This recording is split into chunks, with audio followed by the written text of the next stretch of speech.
Assalamualaikum, ketemu lagi dengan Mami Kai pada materi Pancasila. Lahirnya Pancasila. Nah, Pancasila berawal dari kekalahan Jepang pada Perang Pasifik dan menjanjikan kemerdekaan pada Indonesia dan membentuk sebuah lembaga yang tugasnya untuk mempersiapkan hal yang terkait kemerdekaan.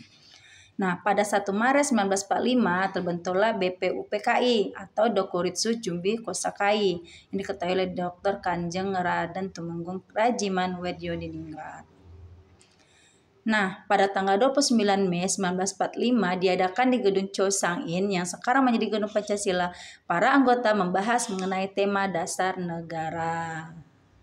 Selanjutnya, oleh Muhammad Yamin terbentuklah 5 dasar di mana peri kebangsaan, peri kemanusiaan, peri ketuhanan, peri kerakyatan, kesejahteraan rakyat. Dan pada tanggal 1 Juni 1945, nah disebutlah namanya hari lahirnya Pancasila yang disampaikan oleh Soekarno. Nah, Bung Karno menyebutkan 5 dasar untuk negara Indonesia, yaitu kebangsaan Indonesia, kemanusiaan, mufakat, dan demokrasi, kesejahteraan sosial, ketuhanan yang berkebudayaan. Next,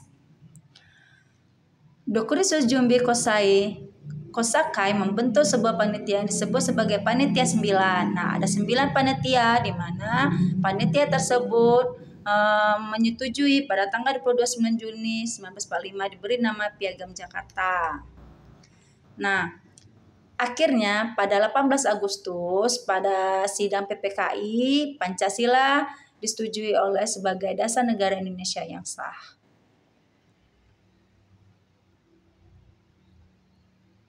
Nah, fungsi Pancasila sebagai dasar negara. Yang pertama, Pancasila sebagai ideologi negara yang mewujudkan masyarakat adil dan makmur, baik secara material maupun spiritual. Dan selanjutnya, kedua, Pancasila sebagai dasar negara, di mana Pancasila sebagai dasar negara mengandung pengertian bahwa Pancasila sebagai dasar mengatur penyelenggaraan pemerintahan. Next, selanjutnya, yang ketiga, Pancasila sebagai jiwa bangsa Indonesia, di mana merupakan nilai-nilai kehidupan dalam masyarakat bangsa Indonesia melalui penjabaran instrumental sebagai acuan hidup. Nah, selanjutnya, yang keempat, Pancasila sebagai kepribadian bangsa Indonesia, di mana fungsi ini memberikan corak bahasa Indonesia dan menjadi pembeda dari bangsa lain, baik dalam sikap, mental, tingkah laku, atau amal perbuatan bangsa Indonesia. Nah, yang kelima, Pancasila sebagai pandangan hidup bangsa, di mana Pancasila sebagai pandangan hidup bangsa mengandung makna bahwa semua aktivitas bangsa Indonesia harus sesuai dengan sila yang ada dalam Pancasila. Next, selanjutnya yang keenam, Pancasila sebagai sumber dari segala sumber hukum, di mana semua kehidupan bangsa Indonesia berdasarkan Pancasila. Nah, sumber tertib hukum Republik Indonesia adalah pandangan hidup, kesadaran, cita-cita hukum, serta cita-cita moral yang meliputi suasana kejiwaan. Next, yang ketujuh, Pancasila sebagai perjanjian luhur bangsa Indonesia yang dirancang oleh para pendiri bangsa harus dilaksanakan, dipelihara, dan dilestarikan oleh seluruh masyarakat Indonesia. Nah, yang kedelapan, Pancasila sebagai cita-cita dan tujuan bangsa Indonesia, di mana merupakan penuhan jiwa Pancasila yang akan menjadi arah untuk mencapai tujuan bangsa Indonesia. Yang kesembilan, Pancasila sebagai falsafah hidup yang mempersatukan bangsa. Sesuai dengan sila ketiga, Pancasila menjadi sarana untuk bisa mempersatukan bangsa Indonesia. Nah, itulah fungsi Pancasila sebagai dasar negara. Makna Pancasila sebagai pandangan hidup bangsa, di mana fungsi Pancasila sebagai pandangan hidup memiliki makna yang harus dipahami melalui 5 sila Pancasila.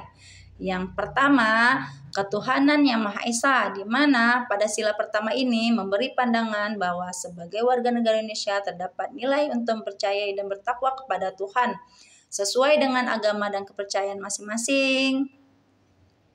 Next, yang kedua yaitu pada sila kemanusiaan yang adil dan beradab, di mana pada sila kedua ini memberi makna bahwa sebagai warga negara diminta untuk memahami bahwa setiap manusia memiliki derajat yang sama, sehingga harus saling bersimpati satu sama lain. Nah, pada sila ketiga, Persatuan Indonesia, di mana pada sila ini memberi pandangan hidup bahwa sebagai negara dengan ragam pulau, suku, dan budaya yang harus diutamakan adalah kesatuan persatuan untuk kepentingan bersama. Nah, pada sila keempat, Kerakyatan yang dipimpin oleh hikmat kebijaksanaan dalam permusyawaratan perwakilan, di mana fungsi Pancasila keempat ini mengajak setiap warga negara untuk tidak memaksakan kehendaknya pada orang lain dan mengutamakan kepentingan negara. Nah, menegaskan akan pentingnya bermusyawarah atau berdiskusi.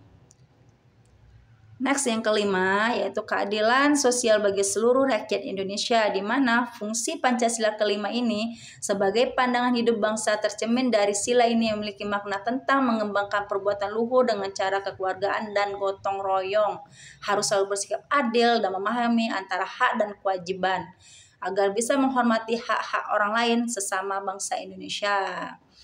Nah, yang ini adalah makna lambang Pancasila. Burung Garuda Pancasila merupakan lambang negara Indonesia yang dirancang oleh Sultan Hamid II. Oke, burung Garuda mencengkeram pita putih bertuliskan Bhinneka Tunggal Ika, berbeda-beda tetap satu jua. Nah, burung Garuda berwarna emas berkalung perisai yang di dalamnya bergambar simbol-simbol Pancasila. Yang pertama, bintang tunggal, lambang sila pertama.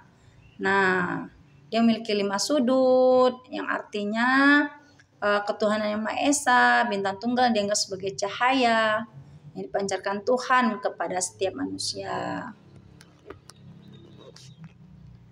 Yang kedua yaitu rantai emas, di mana rantai emas ini melambangkan sila kedua Pancasila, di mana pada rantai ini terdapat bentuk segi empat dan lingkaran. Segi empat melambangkan laki-laki, lingkaran melambangkan perempuan.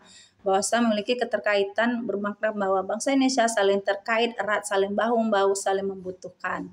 Nah, yang ketiga pohon beringin, di mana pohon beringin itu sila yang ketiga Persatuan Indonesia. Nah, berharap dengan harapan bahwasan pohon yang besar dan banyak digunakan orang sebagai tempat berteduh di bawahnya, sehingga sebagai di bawah naungan negara Indonesia. Pohon beringin memiliki sulu dan akar yang menjalar ke salah arah, bermakna dengan keanekaragaman. Yang keempat, kepala banteng. Nah, kepala banteng berada di bagian kiri atas, melambangkan sila keempat, di mana memiliki filosofi sebagai hewan sosial yang suka berkumpul. Jadi, musyawarah dalam Pancasila adalah berdiskusi untuk melahirkan suatu keputusan. Nah, makna lambang Pancasila yang kelima yaitu padi dan kapas, di mana padi dan kapas itu lambang sila kelima yang mewakili kebutuhan dasar setiap manusia, yaitu pangan dan sandang atau pakaian. Nah, itulah makna lambang Pancasila, 5 Pancasila yang harus dapat kita pahami. Nah, pengamalan nilai-nilai Pancasila dalam kehidupan sehari-hari ini disebut juga dengan sikap yang harus kita pahami dalam kehidupan sehari-hari yang bersesuaikan dengan nilai-nilai Pancasila.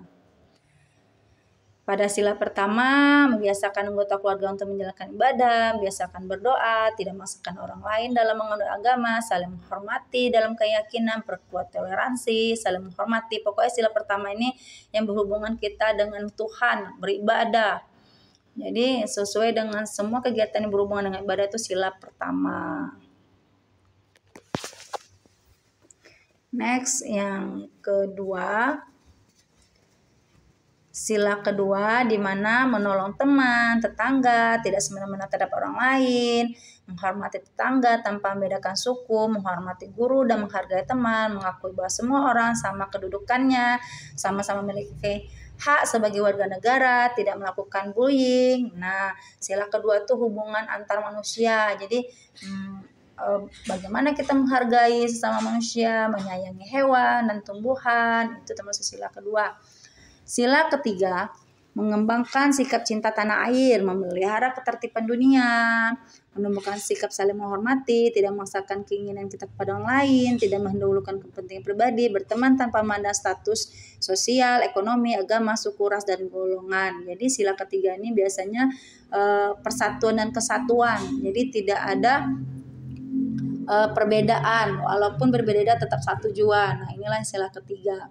Nah, sila keempat, mendengarkan dan menuruti nasihat orang tua, mengikuti pemilihan kepala daerah, baik dari tingkat provinsi, kabupaten, hingga RT dan RW, mengambil keputusan untuk kepentingan bersama, berani memberikan kritik dan saran, terus tidak memaksa pendapat dan kehendak kepada orang lain. Nah, sila keempat ini lebih memecahkan suatu masalah dengan cara musyawarah atau diskusi.